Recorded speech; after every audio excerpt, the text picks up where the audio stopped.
Titanforging is dead. All hail the new void forging. Or maybe not. Titanforging is being scrapped, as we got a little leak to here from Ian's last video detailing some of the news for 8.3. Here in 8.3 we are getting something else than Titanforging called void forging. I've been talking a little bit around with this here, so first a quick overview of what void forging actually can be. It is going to be a stat upgrade that you can get on your items, just like Titanforging.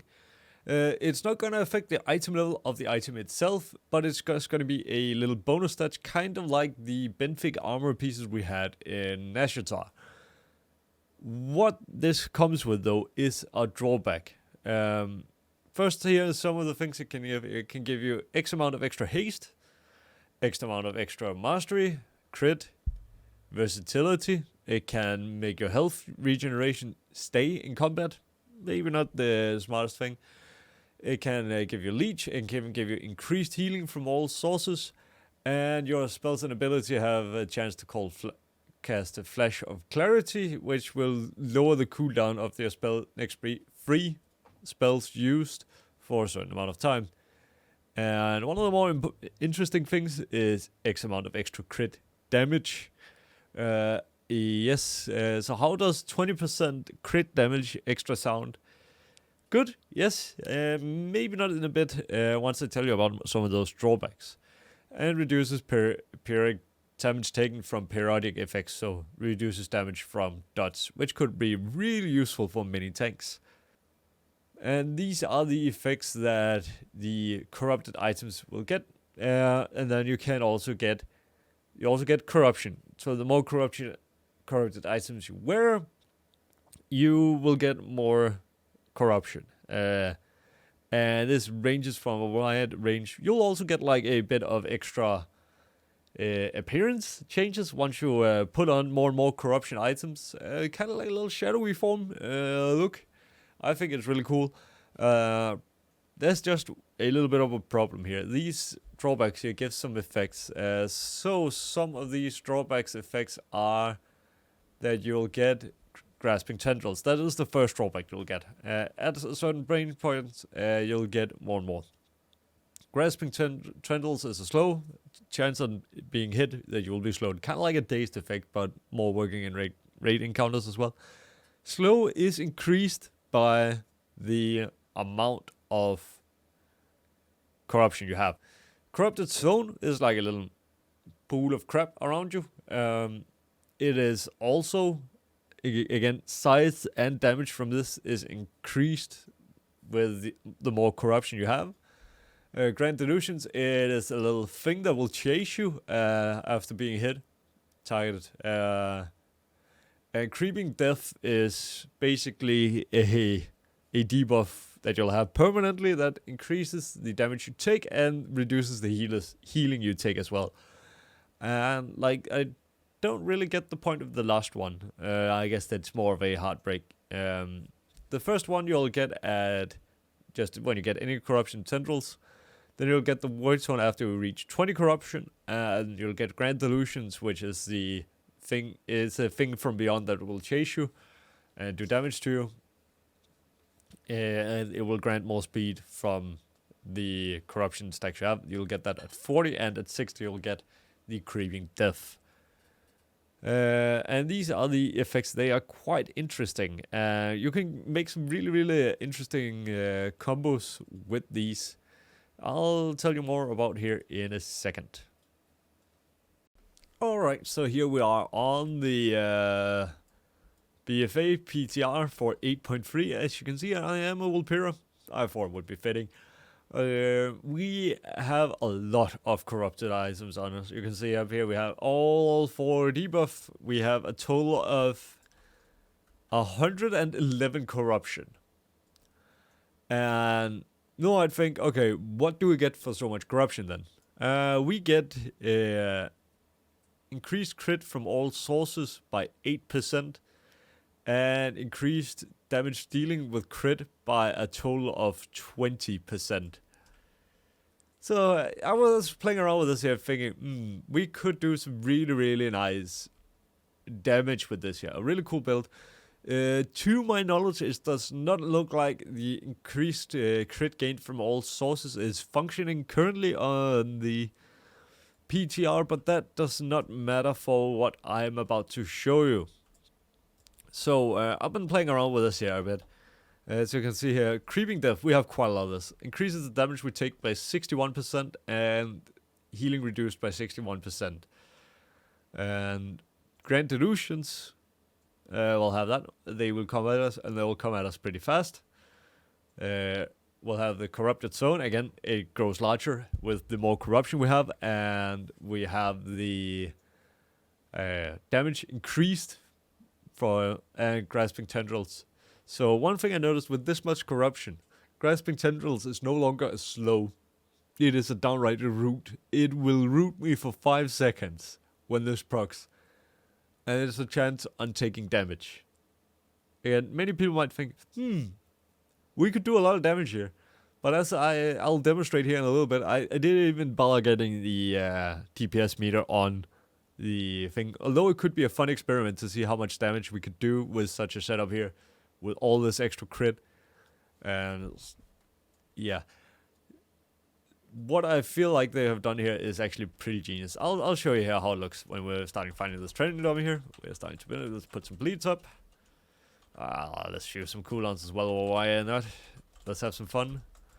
So obviously we're not going to see any of the damaging effects, but there is one effect here that I want to show you, the Corrupted Zone here. It has proc pretty much for me here in testing prior to this. And I did some, what are they called, the new things? Corrupted Visions as well. The Visions of and stuff. They were pretty fun and interesting. So yeah, let's see if we can get a proc here. If not, I will just cut to a later point here where we have a proc.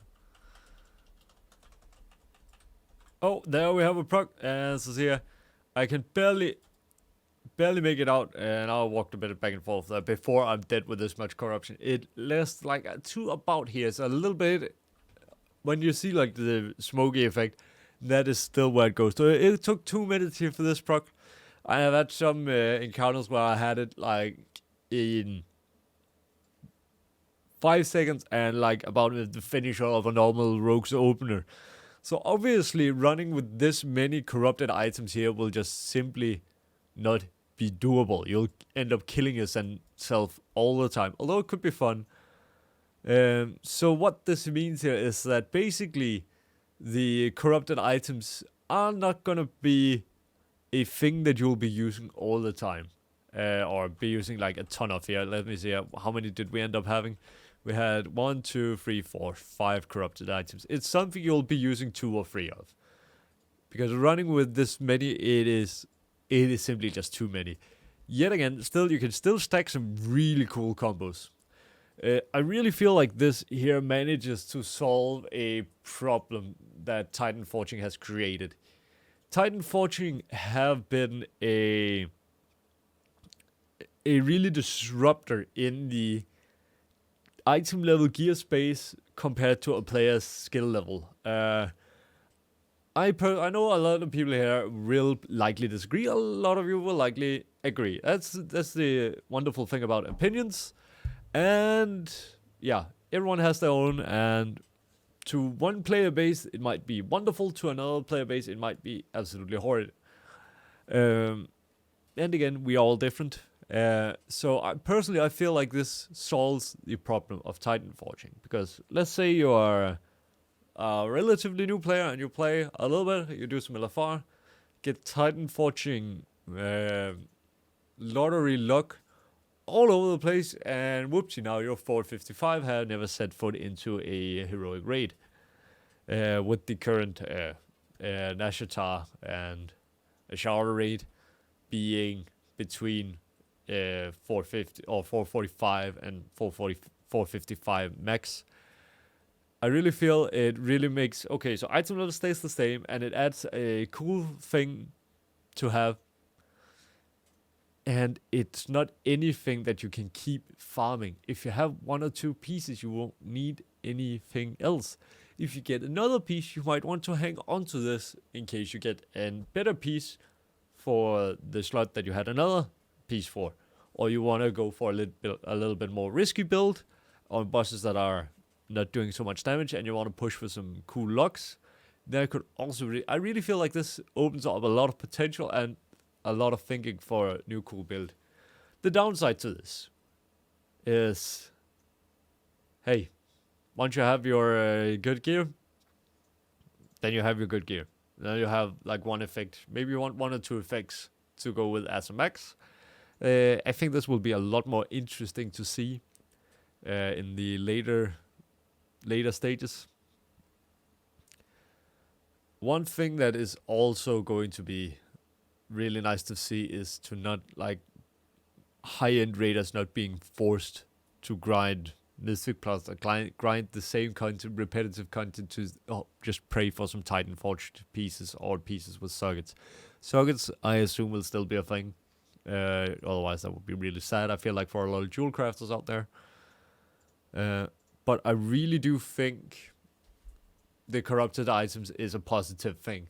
I think it's a great addition to Titanforge, or instead of replacement to Titanforging, and I think that we could have some cute corrupted Vulperas here in 8.3. Look at that, isn't that beautiful? Obviously, if you see people running around like this, you know they're gonna be a suicide bomb, and you'd likely have some fun ganking people in the open world here. Hope that you don't kill yourself in the attempt. Yet again, this I really feel like it's gonna be good. So this here has been a bit of a unscripted video, so it has been a bit fluently. I wanted to get it out quick and get some content out for you guys. Once again, this is PTR content and is really early stages. It might change a lot with both the effects in terms of damage. Although I like the cool idea of you can get so much corruption that you'll basically turn into a ticking time bomb, killing yourself. Wouldn't it also be fun if you that corrupted pool did damage to your raid members? You could have some really interesting trolls there. Anyway, guys, I really think corruption have been fun to look at, and maybe we'll take a look at some of those visions of Ensophir in the next video. Or maybe we'll talk about the Asharoners. If there's something you'd like to see me talk about more, comment down below. Don't forget to hit the like button and subscribe. Ring the little bell if you really want to see some more. Then I'm sure YouTube will say, hey, Chris has uploaded a video. You should definitely go and watch it. It'll be good fun. Also, I have a live stream over on twitch.tv. That will also be a great option to check out.